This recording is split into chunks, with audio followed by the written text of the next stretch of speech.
Let's see. All right, I think we are live. Hello there, Facebook family. This is Nina Womack and Voice Rogers, the amazing singer. We're coming to you to give you a snippet of what is to come on Monday, Africa Day. We will be live streaming from 7 a.m.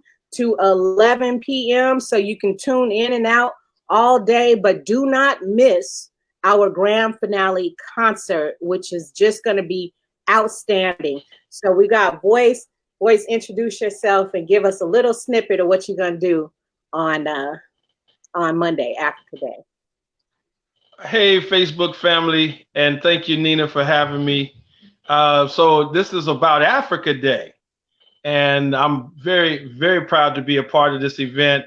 I've been singing for all my life, actually, and then, just for a brief background, my first record deal was on Atlantic Records back in '89. I did a song called Yum Yum, and that was actually within Vogue and various artists on a compilation album. And also after that, I went with through the help of Felton Pilot, I became a MC Hammer Entourage singer and dancer. Right. Mostly singing though. don't think I was doing all the stuff that you saw them youngsters doing. But yeah, it was one of the greatest times of my life. And then, a few gospel plays. Good Man Is Hard to Find. I did that one with, believe it or not, I don't know if you know Victor Orlando. We were roommates traveling around the country with Peyton Productions. And also, I'm the bartender from the Patti LaBelle show, if you remember Out All Night. Yeah. And so it's just a lot of time in the business, and it's been some great moments. And basically, I'm going to sing. I said, let's hear a snippet of what you got. Yeah, I'm going to sing some Marvin Sapp. I'm going to do it a little my way. He saw the best in me when everyone else around could only see the worst in me. Hell, he saw the best in me. I don't want to give you too much. You got to tune in. You got to tune in Monday if you want to get the real deal. 8:30 p.m. Pacific Standard Time. Voice is going to be on there doing a wonderful mini gospel concert. We got Vicki Love singing Aretha Franklin. This is going to be a full day from 7 a.m. to 11 p.m. of nonstop performing arts, education about the history of the transatlantic slave trade, also where we are now with it. We're still holding on to some trauma, Voice. And just like you said, he saw the best in me. The Creator sees the best in us, even when we don't see it, even when we're stuck in trauma and feeling negative about ourselves and poverty-minded, and we can't accomplish like the next culture. Oh, yes, we are a glorious people, a divine people, a powerful people. So we shall overcome, right? Nina, can I shout out my church? Go, give it out. Shout out your church. Yeah, I want to shout out the California Worship Center Mass Choir, who I've been a member for some time now, in the men's praise team at California Worship Center. My pastor is Warren Campbell. My first lady is Erica Campbell. And just want to shout out to all the members, George, our choir director. And we're gonna bless the Lord on Monday. Yes. Absolutely. Yes. What does Africa Day mean to you, Voice? What does it mean? Well, what it means to me is that our time has come to be united globally. Yeah. Marcus Garvey talked about Pan-Africanism, but he wasn't the first one. There was the brother back in the 1866. I can't recall his name right now, but he actually went to Liberia, and he was a friend of Frederick Douglass's. And I'll get that name for you though. But yeah, so that ideology that we're just here in America by ourselves, and our brothers and sisters and cousins are in Haiti or are in the motherland Africa. We need to be united globally on so many levels, especially economically. So that's what Africa Day means to me. Yes, spot on, because that's what we're going to be bringing all day is the global uniting the diaspora and the U.S. Americans with Africa, with the continent. Martin Delaney was the first Pan-Africanist. Oh, wow. He was the one that actually went and scouted out Liberia for us. Wow. You know, Liberia is a African-American nation in Africa. Yes. We all supposed to be actually dual citizens because of him. Yeah. A friend of mine works for the University of Liberia. She's the vice president, and I asked her not too long ago. I said, "How do we become citizens? How do I become a citizen of Liberia?" She said, "Nina, you're African American. You're already a citizen." Already a citizen. Yeah, I didn't know that. I was like, wow. Hey, look, tell them to send us our passports. Right. 7:30, we've got 9 a.m. to 10 a.m. We're going to have Teresa Kemp, who will be showing us how to access slave databases. For those who want to research their history, she's going to show us how to use the voyages. She showed me, man, they got records. They have a website that has all the different slave databases and who was on those slave voyages. So you can connect and try to find your ancestors and so forth. She's also going to take us through the California slave insurance database. So they had insured in California slaves, and most people don't know this, but there is a record of the slaves that were insured in California. So it's going to be very interesting. Absolutely. We coming to get our land and our check. So I don't know if you knew, Nina, I'm also the Grandmaster of African American martial art called Asilia, Vita, Sanaa, and we actually teach Black history and rudimentary, let me emphasize that, basic Swahili. Wow, this is amazing. What a pleasant surprise, because I asked you to come on and perform because I know you are an amazing gospel singer, but little did I know that you got some Pan-African in you too. And a lot of hey, you know what? This has been inculcated into me from my mom. Wow. You know, she had me read Langston Hughes, and she taught me about Marcus Garvey, and her favorite was Baldwin. Wow. You know, so she was, yeah. Let me share this story. Share a little tidbit on how I came into my Pan-Africanism, my Pan-African thinking. Is I grew up here in South LA. My mother was born in 1929 on Central Avenue.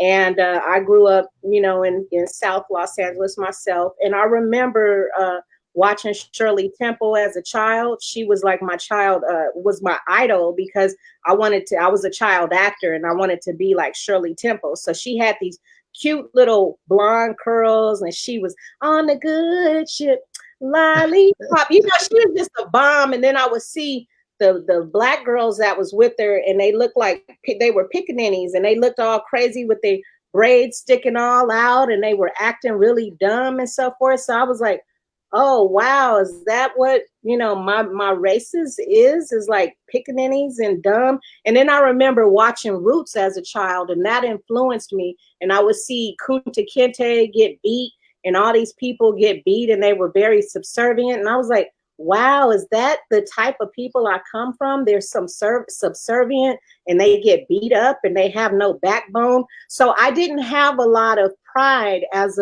a Black American woman. And so when I went to college at 24 to study theater, I have my degree in theater, I had to take a history class as part of my general education classes.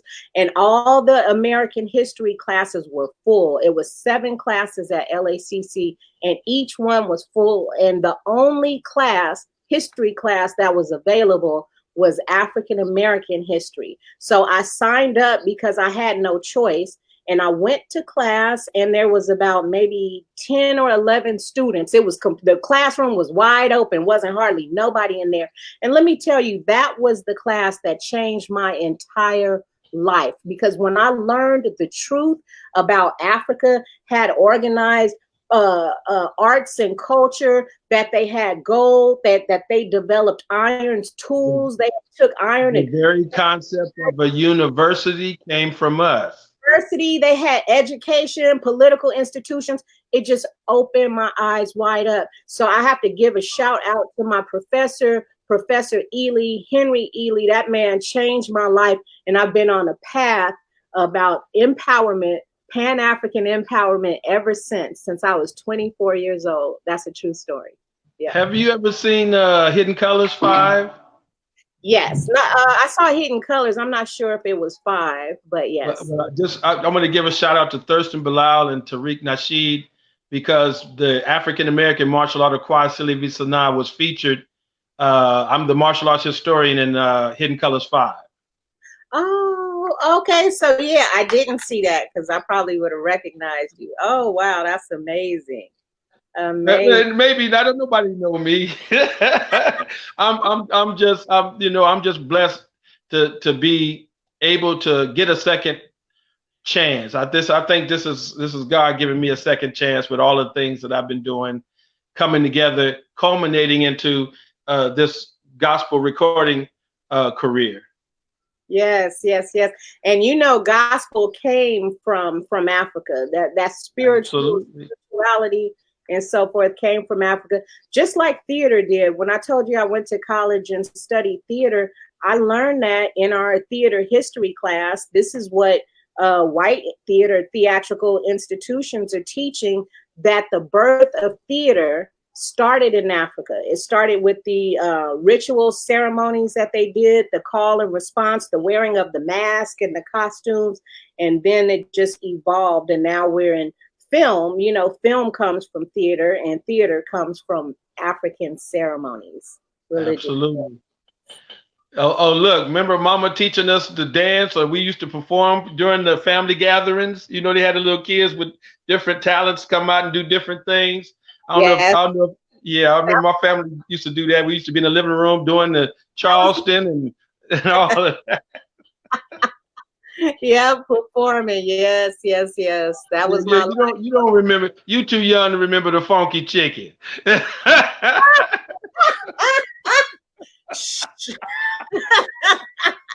funky chicken. I do. I was real young, but I remember that. That's hilarious. Okay, so you guys tune in. We will be streaming live on Facebook, on Let's Be Whole Facebook, my Let's Be Whole page, also on Nina Womack, where you guys are watching this live stream now, and also on our website, Unveiling Slavery Together. Unveiling, so UNBEILING, Slavery Together. So that's what we're going to do, is spend a whole day, online marathon, to unravel and unveil slavery and get down to the need of us to heal from the trauma and let the past go and step into our full human potential as the glorious people of African descent that we are. So, voice, can you take us out with a little snippet? Anything. Amazing Grace, sing so we can close out this broadcast. This is the day which the Lord has made, and I will rejoice and be glad in it. Well, I like to say, too, that the secret African American church is not spoken about, but that was the resistance movement. No. The African American church that we go to right now is kind of like, to let the slave master feel comfortable. But the secret African American church, which is what my martial art, Asilia Vita Sanaa, is based on, was our resistance movement. When we were trying to escape and when we were preparing to escape. Oh, man. See, I booked up all my panels for all day. Oh, that's good. Because you're probably going to be doing this every year. I'll come back next year.